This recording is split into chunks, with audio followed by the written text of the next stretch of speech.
let's unbox and compare the Yolobox Extreme to one that I've had for a while from the same people, the Yolobox Pro. I got this in the mail, Yolobox Extreme from the people over at Yolobox. And let me grab my knife and we will open this right up and take a look at what all's included and talk about some of my initial feelings and the difference between the Pro and the Extreme. First off, of course, this is really well packaged. At least it looks to be like that from the outside. So we'll start by cutting this open. There we go.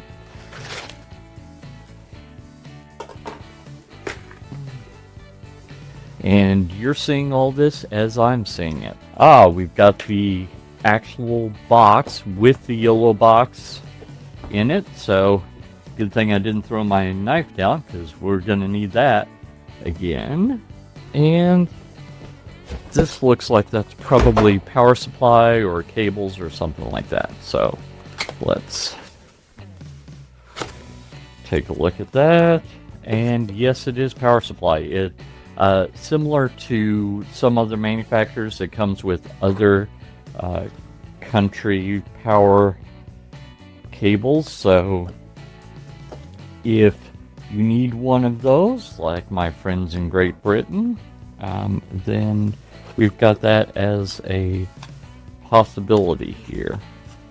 Oh, this is in here really tight. Yep, has that in there. And let's see here. These might just be the adapters.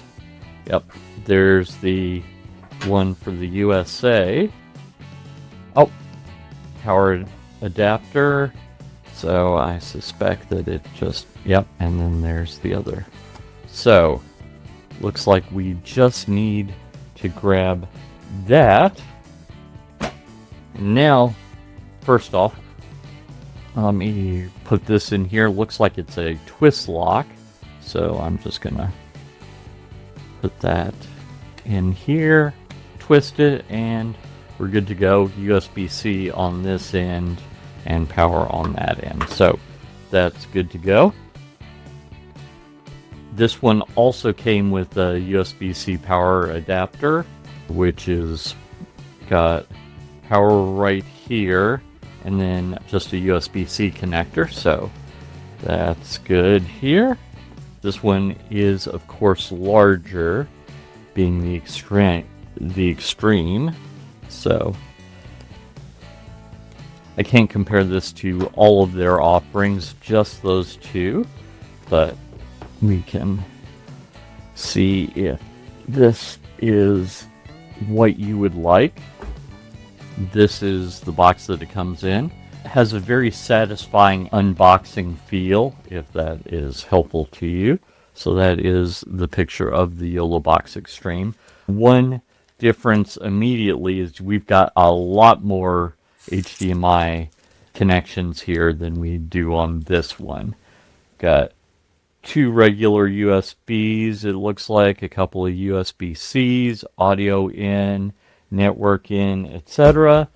But without further ado, let's actually pull out the Yolobox Extreme. And so here is the place for the compact flash card.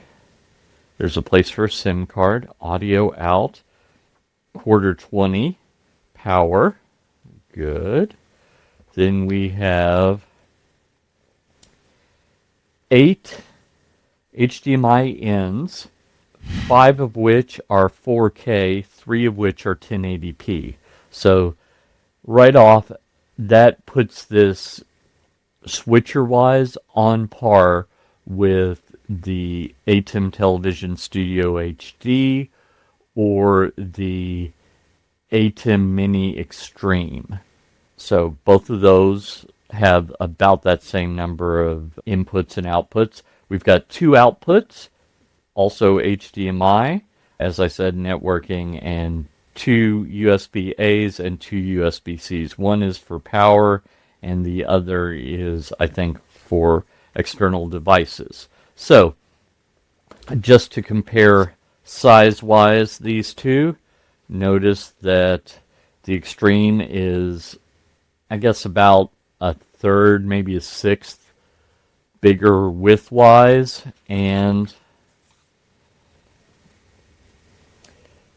about that same amount height-wise. So height and width, about that much difference between the two. This one has 3 HDMI ins and 1 HDMI out with 1 USB, and all the other connections are the same. So this is definitely the big brother of the two. I'm going to set this to the side here while I continue to look and see what else we have. Place for the Facebook community. We've got a USB-A to USB-C cable and a USB-C to USB-C cable. So probably going to use that one to power it. Ooh. Also we have external antenna for, I would guess those are for the cellular connection that you can use. And this guy is really a helpful little thing as well. It has a cold shoe mount and then a 1/4-20, but it tilts.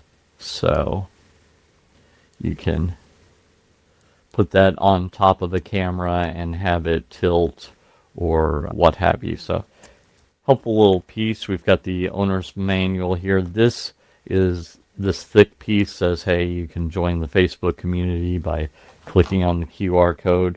So when Yolobox first arrived, I hadn't heard of them before, and so I was curious if they were a fly-by-night operation or if they were someone that was going to be around for a while. And I've had the Pro for a couple of years now, and so I would say that we could say that they're going to be around for a while. But let me go ahead, and I've got power down here. I'm going to reach down and we're going to plug it in. Okay. So cable is about the perfect size for where I go. And now let me plug it in right here. And it powered up immediately. It says YOLO Live on it. So electricity 18%. It does have a built-in battery, just as the YOLO Pro does. So it is in the process of charging. Let me go ahead and see if I can fire this up. My initial feeling on this is that we've got a well-built, solid piece. I'm noticing it does have a little bit of plastic on the sides, place where the antennas go in. It is covered with a little rubber gasket, so you can just put that there and push it back when you're not needing it. We've got two modes here.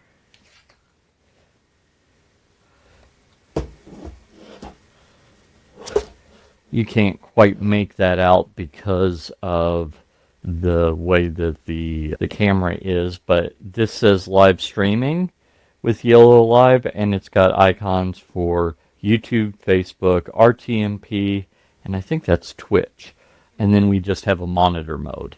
Monitor mode is probably what you would use when you're either recording or just using it as a video switcher, which this is a fully capable video switcher. In fact, it's got a couple of features that this one didn't have, as I understand it. So I clicked on monitor mode here, and it has meters at the top, a place where you can choose the resolution, 480p, 720p, 1080p, which is the default, 2K and 4K. We've got, it's got a built-in microphone, I can tell already, because I don't have anything other than power hooked up to it, and I see the meter moving just a little bit. Maybe that's here. No, that's not there. So don't know where that is, but I would probably in most circumstances turn that off, but you might need it just for reference audio's sake. So that's a helpful little thing to know. Let's see here. We have the ability to record right here. We can record H.264 or H.265, which, if you're familiar, that's a newer standard that Apple is using. You can change the bit rate, frames per second, select the recording source, select the resolution, set recording limits, so how much time or continuously. I'm going to click cancel on that. Storage settings, SD card or a USB drive, so you can connect an external USB drive to it. I would suspect that would either be on these two USB-A ports or the USB-C port. And let's see what else we have. We have different transitions here. Cut and fade, which I think they actually mean dissolve, but I haven't tested it out yet. So this is just one of at least a couple of videos that I'm going to do on this. This is just my initial impressions. It's got a bunch of others that in general I tell people not to worry about because they're very overused unless you're making a Star Wars movie. But there's a good reason for that. So we've got that. Audio, program monitor, monitor out, place for music files, place for a scoreboard, if that's appropriate to you, place for replays, record we've already talked about, auto switching or video following the audio. You've got that as an opportunity, as well as the transitions I showed you earlier. This can do overlays. We can change the size of, I don't know if that is the text or what. And then we have this button right here, which is other things here. We can reorder these. So in my situation, I would probably never use the scoreboard, so I can click on the little minus and it hides that. I would probably also not use the replay, so click on the minus and it hides that. I can also change the order of these by just holding down and dragging, I would think. Yes, that's exactly what you do. So I'd probably leave the auto switch on there, but never use it. Put it last. Transitions, recording background music, I'm probably not going to use very often, but I might use it. Overlays and audio mixer settings all in there. And now I can click done. So let me click on the little plus button here, and it shows me the different sources that I can do. As I said, there are 10 HDMI ports, 8 of them are in, 2 are out. So we've got our first 8 in. We've got USB 1, USB 2, and USB-C as video sources. Then we've got video from recording, images, PDFs. I could think of situations where you'd want to do that. Live stream, NDI, SRT, SRT listener, RTMP, RTMP. Oh, that's what I get for reading this upside down. RTMP and RTSP, and then web. I assume these are all sources. If so, this is pretty cool that you can receive NDI in, you can receive live streams in, you can receive a lot of different things. We've got different multi-views as well, and you can even customize it. So I think I would probably, the news layout here needs at least 2 pictures for that. So I'm going to click cancel. We've got a 2. So that's very similar to, maybe you've heard of SuperSource with another company like Blackmagic, something like that. And customize, where I could change how this looks. I'm going to click cancel here. A lot of advanced features here. Two that I'm curious about that I think that it might be able to do are alpha, so like a linear key, which might be great to bring that in over NDI, and the other one, which would be the ability to do ISO recording. Seems like in my research before we got started that I did hear that it could do both of those. So that's something for a future video that I'm going to check out. But my initial impressions of the Yolobox Extreme are that this is perhaps the most capable video switcher / recorder that I have in my studio right now. Now, I didn't know that until I started recording it and unboxing it, but just the flexibility of the sources seems like this is really something incredible. The fact that I could record in while live streaming as well, that's pretty cool. That it can interface apparently with both Facebook and YouTube. I wouldn't personally use Twitch, but other people do, and just regular RTMP. So, good starting point. We'll see what all it has as I bang on it and just play with all the settings in the upcoming weeks or whatever. Also, I will tell you that I did use this for a good long time, and it's a fine piece. It costs about half as much. In fact, let me show you exactly what I mean.